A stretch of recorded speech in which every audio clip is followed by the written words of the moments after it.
These new Innistrad Remastered previews are looking awesome. Guys, welcome to the video. My name is Jack Talks MTG, and we just got a little quick one for you today where we're going to be talking about the new previews. They had a preview show yesterday for Innistrad Remastered where we got to see some of the cards that are going to be in the set. Now, of course, all of these cards, if you don't know, are reprints, so they're not new cards, but what I love about it is that we are getting some brand new art for these cards, and let me tell you, some of these look chef's kiss. So before we get into these card previews, I just want to let you know that if you hit that subscribe button, you will make me a very, very happy bunny. It does so much to help support the channel team. So if you do like the content, then smash that subscribe button and leave a comment down below and let me know which of these art previews are your favorites. Right, let's get into these cards. So what I've done is I've got the Innistrad Remastered cards that we know so far up on Scryfall. So we're just going to have a little look, and I'm just going to point out some of the cards that seem interesting to me, because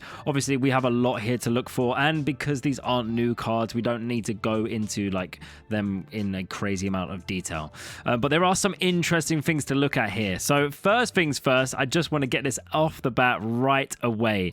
The Sorin card. We can now see what this card is actually going to be looking like in card form. If you don't know, I have already done a video covering this art when it was first revealed, and I lost my little mind, guys. Like, this is such a stunning card. I don't even have a vampire deck, but now I want to build one because I want this card, and I think I will be purchasing it. Hopefully it's not going to be too expensive. Knowing me though, I'm going to want the most beautiful version, the foil, and but yeah, so I thought that this was going to be Sorin, Lord of Innistrad, just because I thought it would fit well with the whole fact that this is a remastered set, and it is literally the Lord of Innistrad. But it turns out it was Sorin Imperious Bloodlord. What a name. This is the Sorin that was released in the core set 2020, which you can see here. So I was quite surprised because I thought it would be one that was printed in Innistrad, but we do know that these remastered sets don't limit themselves just to the sets that they are remastering. They can do cards as long as it's Innistrad themed, they will do it, or they've even started to put cards into these sets that like are valuable reprints and just put Innistrad art on them, which I think is really cool because it gives you more reason to get excited about the set. So yeah, it's Sorin Imperious Bloodlord. So just a quick little look at this card. If you don't know what it does, +1, target creature you control gains Death Touch and Lifelink until the end of the turn. If it's a vampire, put 1/1 counter on it. That's just good. +1, you may sack a vampire. When you do, Sorin deals 3 damage to any target and you gain 3 life. So if you're running a vampire drain deck, this is good. -3, you put a vampire creature card from your hand onto the battlefield. So team, this is a 3 mana card. You play this, you can -3 and then put a huge vampire from your hand straight on the battlefield. So if you have like a 7 or 8 drop, boom, you just play it. Turn 3. It's good. The reason I think they've chose this Sorin card is because I think this is a really well-loved commander card. Commander, you're typically going to be running more high mana stuff than in other formats, which is why I think they've chosen to reprint this one. So I'm all for it. I think this is a great card, and yeah, I'm looking forward to seeing it in the flesh. Not in the flesh, that's weird. In the cardboard. Yeah, it just looks stunning. So yeah, right. So that's Sorin. So let's have a look at some of the other cards that were revealed. So we've got these poster cards here. Now, me personally, I'm not a huge fan of these poster cards. However, some of these do actually look quite cool. Like, my favorite one by far is this Gitrog monster.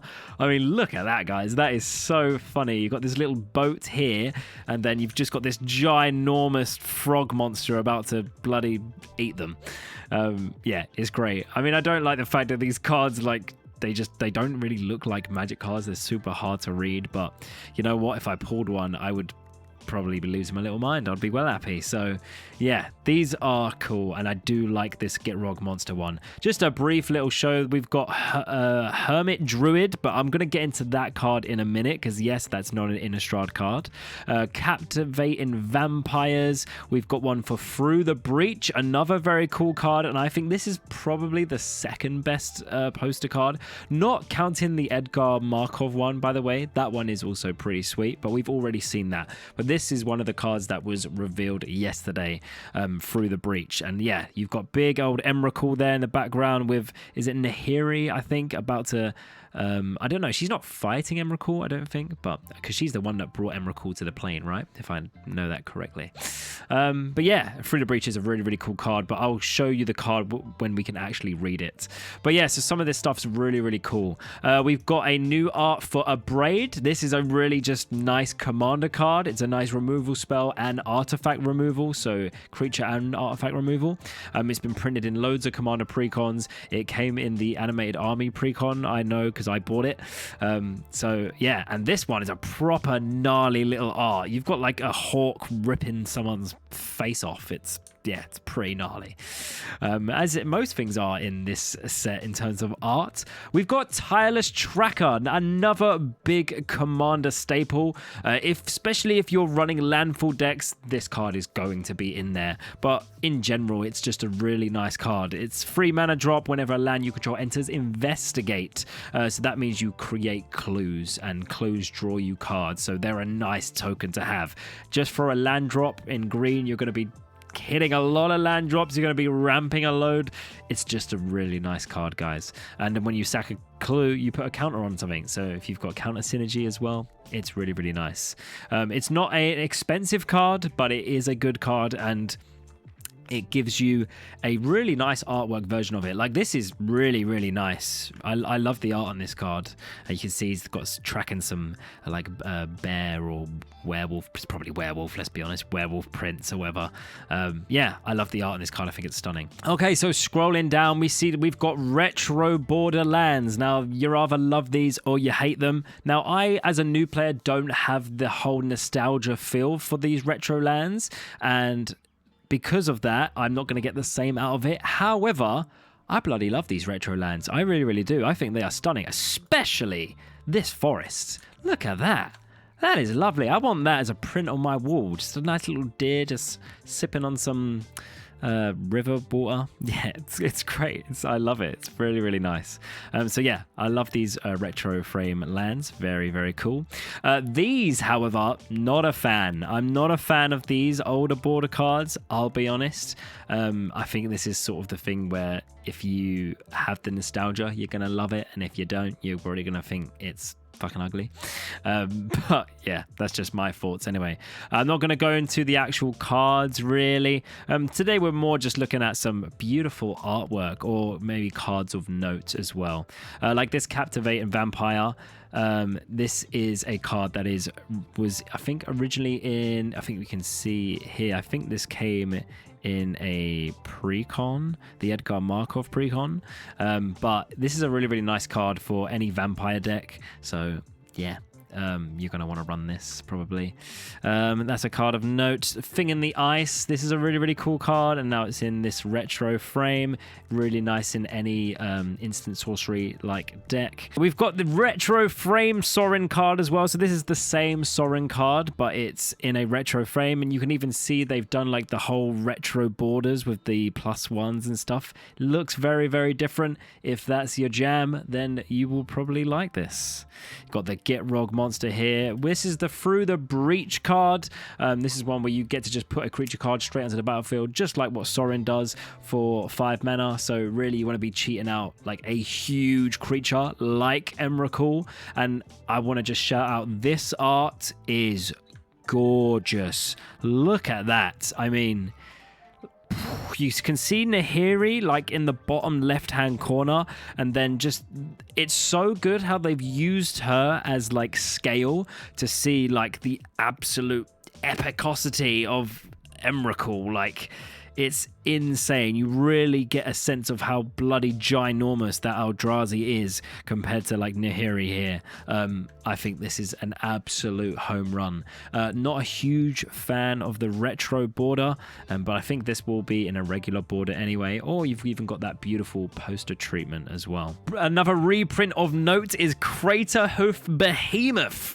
if you don't know, I mean, you can see by the prices on this right-hand side here, this is a desirable commander card team. I mean, any green deck wants to run this. It is a game ender. You drop this on your 8-mana drop and you are sitting pretty. It enters creatures you control gain trample and X plus Hex until the end of the turn, where X is the number of creatures you control. Even better if you are running like go wide decks. I mean, if you are, if you've got loads of creatures, loads of tokens, slap this down. Yeah, someone's gonna die unless they can do something about it. So yeah, there's a reason why this card is so expensive. It's good to see it getting a reprint. Is the price now gonna plummet? I don't think so. It didn't really happen with Cyclonic Rift, which was a really big, expensive reprint in Ravnica Remastered.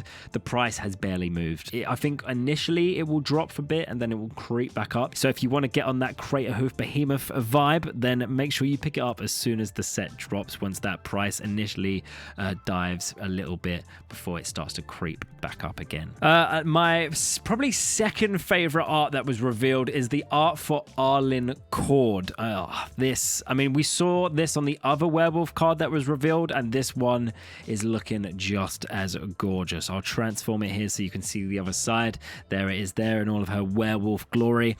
And this card alone has now got me thinking, do I convert my Wild Seer deck into a wolf/werewolf deck? I'm thinking I might have to, because this is pretty great. And I did a little Scryfall search, and a lot of these wolf cards are actually enchantments. So it is perfect. So yeah, it's definitely got me thinking. And this is what I love about Magic. And when we get some of these new cards, or even just these old cards that are coming back into the spotlight with some of this brand new art, it gets you thinking again, you know? Like, I didn't even consider this until this. So yeah, it's cool. I like it. Now, another piece of art that's been floating about that is getting mixed opinions is Talia Heretic Cathar. Now, specifically this art, because there is another art, which is this one, which is done by the lovely, I don't want to butcher her name, it's rather Magali or Magali.